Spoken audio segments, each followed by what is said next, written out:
Hello guys, in this video we look further into the phase change or the process of change of phase of any substance or material. Okay, in the first video we had learned about the kinetic theory of atoms, uh, what is happening inside the atoms or molecules during the process, and where does the word latent heat coming from. And then second video we had looked into the physical quantity itself, which is the specific latent heat, where we have two types of specific latent heat. The first one is specific latent heat of fusion, and the second one is the specific latent heat of vaporization. And of course, their SI unit, which is joule per unit kilogram. And now we will look further into the process of the change of phase. So when a phase change has occurred, a latent heat is absorbed or released. Okay, as I told you before, heat can be either absorbed or released. When heat is absorbed, meaning that the molecules or atoms will gain energy. Okay, gain energy.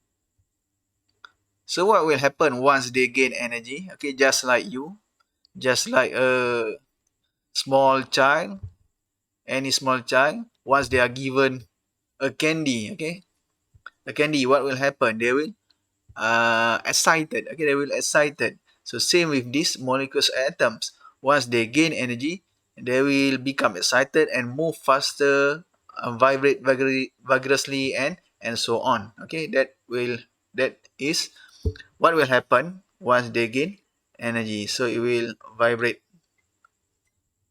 stronger or faster, stronger or faster. So that's mean it can easily break.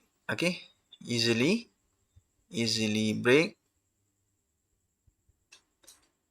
bonding between between them. Okay, so that is happening once atoms or molecules gain energy. What about if the energy being released? Okay, let's say we have atoms or molecules release energy. Okay, that means they will lose energy. Okay, they will lose energy. So lose energy. Okay, before this I write release first. Okay, release, heat release. They will lose energy. Lose energy. So what will happen to anything when they are losing energy? Okay, just like you, in the morning you are going to class, and then afternoon you lose all of energy focusing to your teachers, talking and doing exercise. What will happen to you? You will become tired. So same with the atoms or molecules. Atoms or molecules, once they lose energy, they will their vibration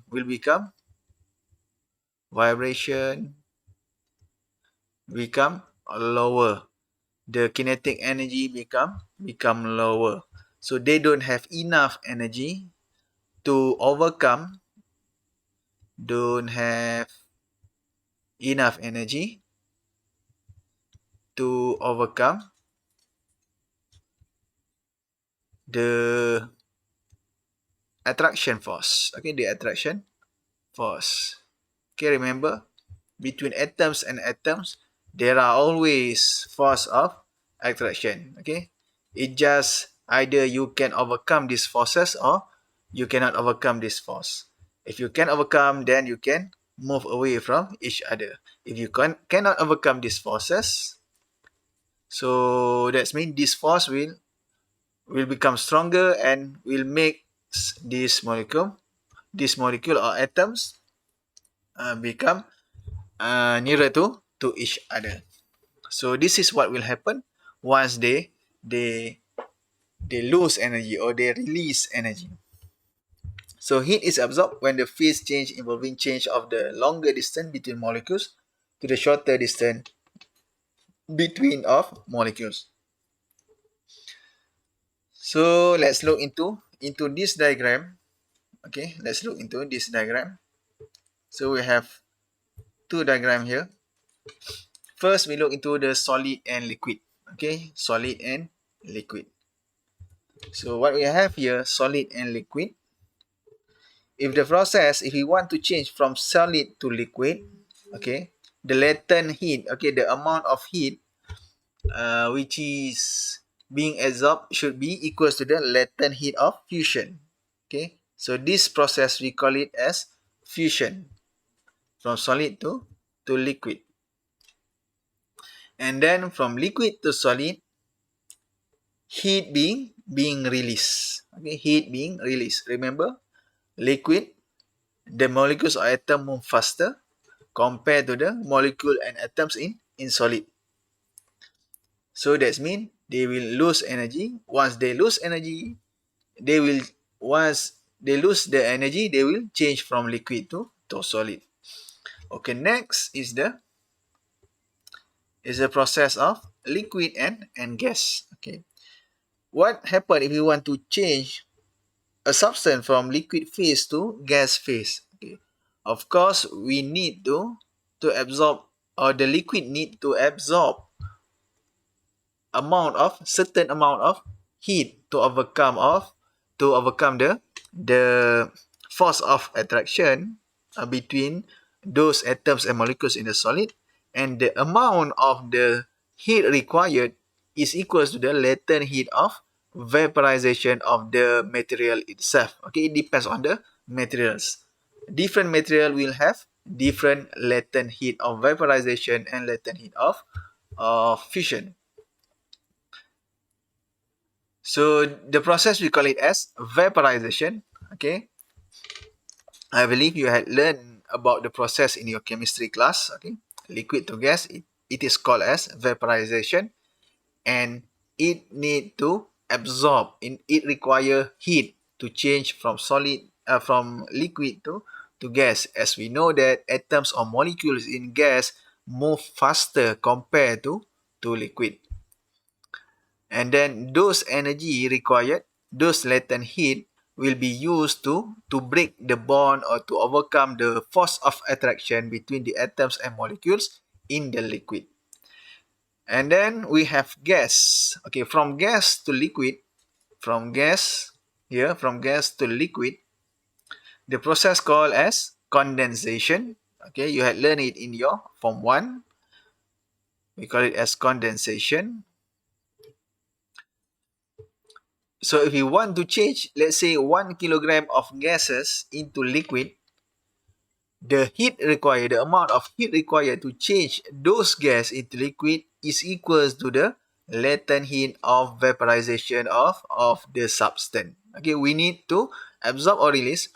Of course, we need to release. Okay, gas and liquid. Gas is the motion or the kinetic energy is higher compared to the kinetic energy of atoms and molecules in the liquid. So that's why they should lose energy to change from gas to liquid. So here, latent heat of vaporization is released. And then this is extra, something extra, okay, not in your syllabus, but it's okay for your knowledge. Latent heat of sublimation is absorbed, okay. It is from solid to gas, directly to gas, okay, without pass through the liquid. Solid to gas, sublimation, and then from gas to directly to solid, it is latent heat of sublimation. So we have three processes, and you should know where do we need to supply heat, and which process require loss of heat. From solid to liquid, liquid to gas, okay, we need to gain energy. That means we need to supply heat. From liquid to solid, from gas to liquid, we need to lose energy, or we need to lose the amount of heat. So I think that's all about the process of change of phase of any materials, okay, that we will be used in this topic. So that's all. Thank you.